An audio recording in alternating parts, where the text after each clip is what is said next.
గట్టిగా సంక్రాంతి శుభాకాంక్షలు. మీరు కూడా సార్. సంక్రాంతి సంక్రాంతి శుభాకాంక్షలు. నమస్కారం చేయండి సార్. అవునా సార్ అక్కడ వాళ్ళకి. ఓకే రండి భద్రం.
ప్రతిరోజు బాగుండాలని కోరుకుంటాం భగవంతుడిని.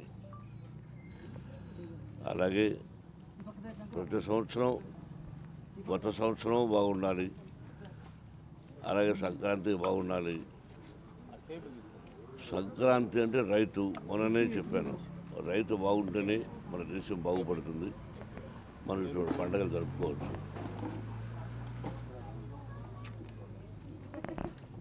సినిమా వ్యక్తులకు వాడు తీసిన సినిమా హిట్ అయినప్పుడే నిజమైన పండగ. ముందు నాది సినిమా, ఆ తర్వాత ఇన్స్టిట్యూషన్. అలాగే ఇన్స్టిట్యూషన్ సక్సెస్ అయినప్పుడు నిజమైన పండగ. ఈ రెండు భగవంతుని దేవాలయం ఉన్నాయి. ఇప్పుడు ప్రజలకు అందరూ సుఖ సంతోషాలతో సౌభాగ్యంగా 100 సంవత్సరాలు క్షేమంగా ఉండాలని, కరువు కాటకాలు మనకు రాకూడదని, రైతు బాగుండాలని, మనందరం బాగుండాలని ఈ సంక్రాంతి శుభాకాంక్షలు సంతోషంగా జరుపుకోండి. అందులో మన సైడు ఈ పరకర పోటీలు ఉంటాయి, ఆవులకు కట్టి వదలడం. దానిలో మాత్రం కొంచెం జాగ్రత్తగా ఉండమని నా సలహా. అంతే. అందరికీ నమస్కారం. Thank you. అందరికీ సంక్రాంతి శుభాకాంక్షలు. మీకు మీ కుటుంబ సభ్యులకి మనస్ఫూర్తిగా ఆ పరమేశ్వరుడి దయ ఉండాలని మనస్ఫూర్తిగా కోరుకుంటున్నాను.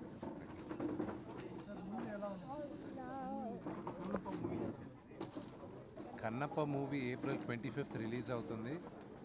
పరమేశ్వరుడి దయతో బ్రహ్మాండంగా ఉంటుందని ఆశిస్తున్నాను. మీ అందరికీ నచ్చుతుందని కూడా మేము అందరం ఆశిస్తున్నాం. Thank you. చెప్పేది అందరికీ సంక్రాంతి శుభాకాంక్షలు. Thank you sir. Kannappa cinema ఎలా ఉంటుంది సార్? ఎప్పుడు రిలీజ్ చేస్తున్నారు? కన్నప్ప ఏప్రిల్ 25వ తేదీ రిలీజ్ అవుతుంది సార్. అంతా పరమేశ్వరుడి చేతిలో పెట్టాం సార్. ఇంకా ఆయన అనుగ్రహంతో అంత ప్రమాణంగా జరుగుతుందని ఆశిస్తాం. సార్ జల్లికట్టు జరుగుతుంది కదా సార్, ఇదంతా రంగంపేట దాని మీద రంగంపేట ఫేమసే జల్లికట్టుకి. దాని గురించి నేను ఎక్కువ మాట్లాడలేను, ఎందుకంటే అది సుప్రీంకోర్టులో అది అలో చేయొచ్చు, అలో చేయకూడదు, అది ఇది అని వివిధ భేదాలు ఉన్నప్పుడు ట్రెడిషన్ అనేది మనం అందరం మర్చిపోకూడదు. అలాగని చెప్పి అది చేసేటప్పుడు ఇప్పుడున్న జనరేషన్ కూడా జాగ్రత్తగా చేసుకోవాలి. బట్ ట్రెడిషన్ అనేది మనం మర్చిపోకూడదు. మాతాపిత గురువు, ఎస్పెషల్లీ పండగలు అంటేనే ఫ్యామిలీ అండ్ తల్లిదండ్రులు మర్చిపోకూడదు. To be together with family. పండగలు అంటే థ్యాంక్ యూ సార్.